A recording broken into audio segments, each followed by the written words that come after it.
So, I decided we most likely are going to honor at least some of the Christmas carols in this marathon. At least some of them. And at least part of the ones that at least I've seen beforehand. So, today we're most likely going to honor, at least of this one, because I'm making this list as we go on. The first one as part of this marathon today is 1938's adaptation of A Christmas Carol, featuring Ludgerman Nolan and Gene Lockhart and Kathleen Lockhart. Now, I know this isn't the Alastair Sim version from 1950, I'm guessing is the correct version, but pretty much any Christmas Carol adaptation, you might know the plot, you'll know the story, but each version will have its own actors and its own unique style of performances. Somewhere in this mix, there is a certain little blend of it being,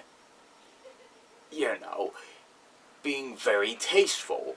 Like, for instance, the one upcoming here, and this might be a spoiler for you, The Muppet Christmas Carol has its own taste because, A, it's a family film, but also it's a musical with the Muppets. But also because of the fact that it's a very impressive film with a lot of the sets being built, but it also honors the late Jim Henson, because at that time he just died after establishing probably one of the biggest divisions of all time.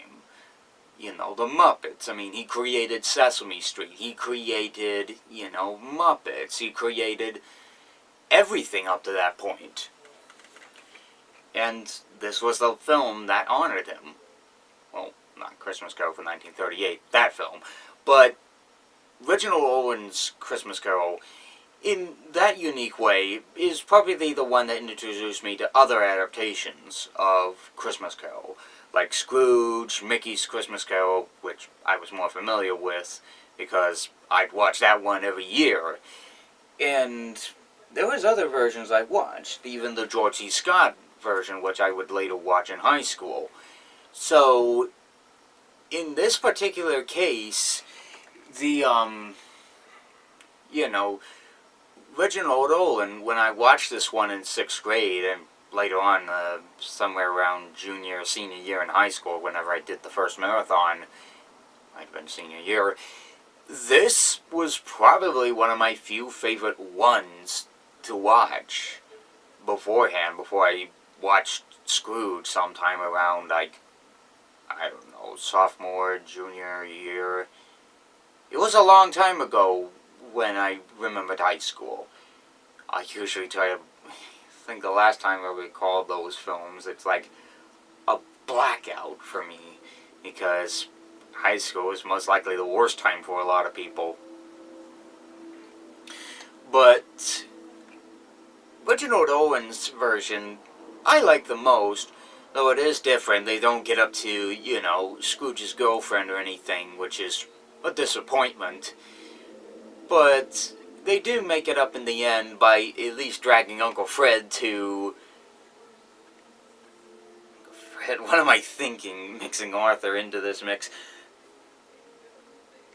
They do mix Scrooge's, nephew into this mix and bringing him to Cratchit's place so that the, he can celebrate Christmas with Bob Cratchit, which is actually kind of funny if you think about that for a little while.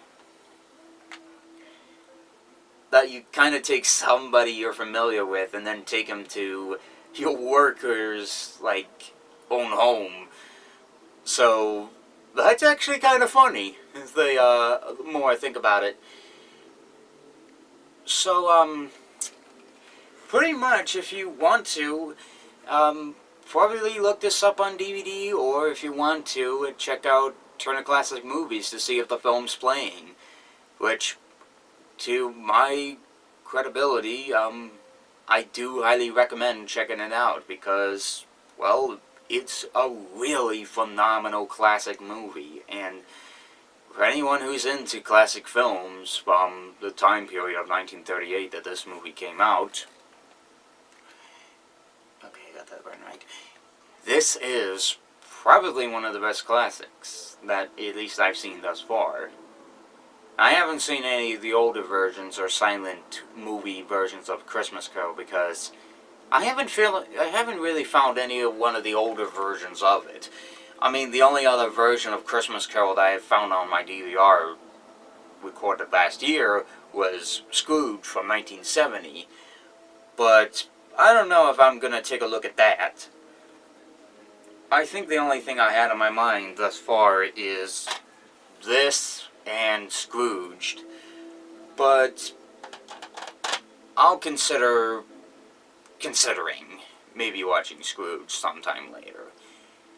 All depends on what I feel like I'm in the mood for watching. So, keep it here and we'll see what we're gonna watch next. So, see ya. So, we now move on from one Christmas Carol to the next. Of course, it was an obvious on the last one, but, of course, it was given that we obviously move to the Muppets one. But, of course, the reason we had to do that was because, well, it's the obvious family classic. Well, other than the Mickey Mouse version, because, well, the Muppets are a really good classic, and besides that, out of all of it, it's really, really, really probably one of the few best ones to probably show the young ones.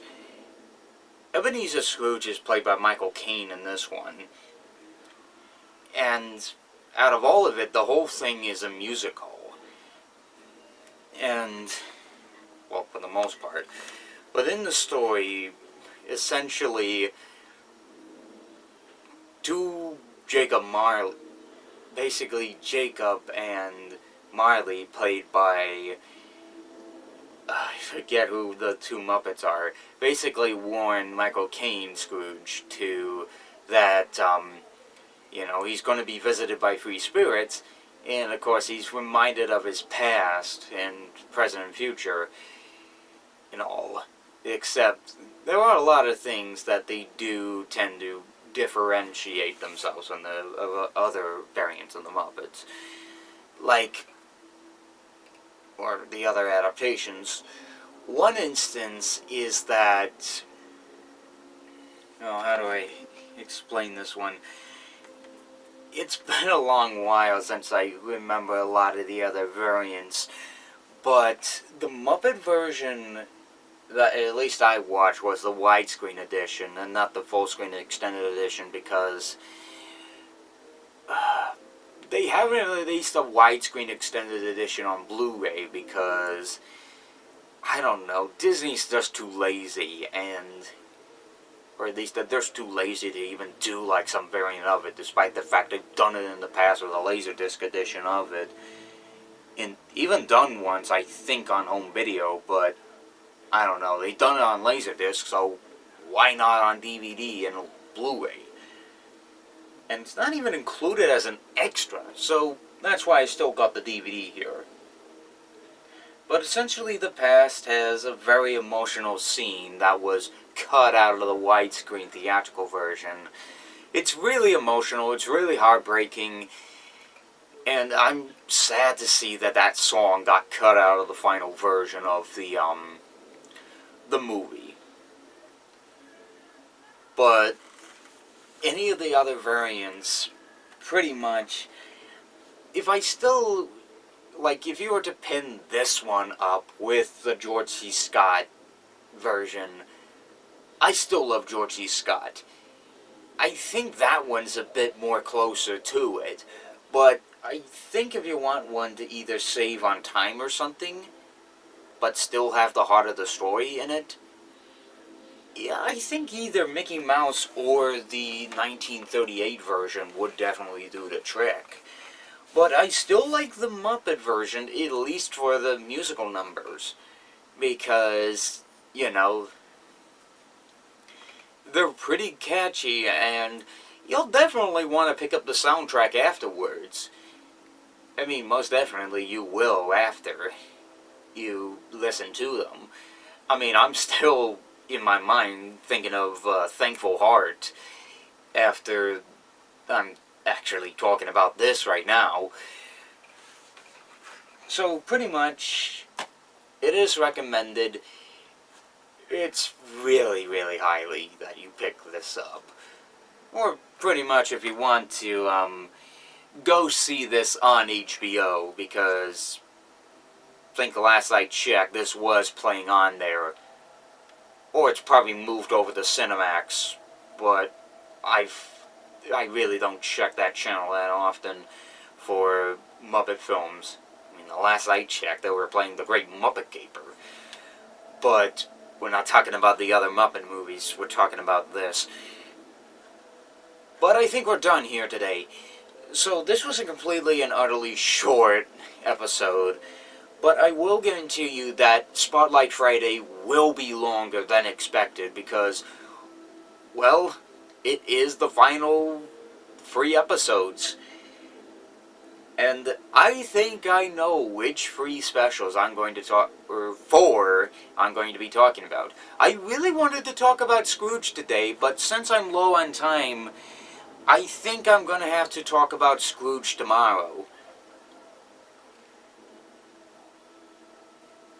Well, technically I can make that free since Polar Express is technically a Christmas Eve type of film. And I could probably pin that one up with Muppet Family Christmas. But I'll have to plan that one tomorrow. But with that in mind, I'll see you guys for day 20.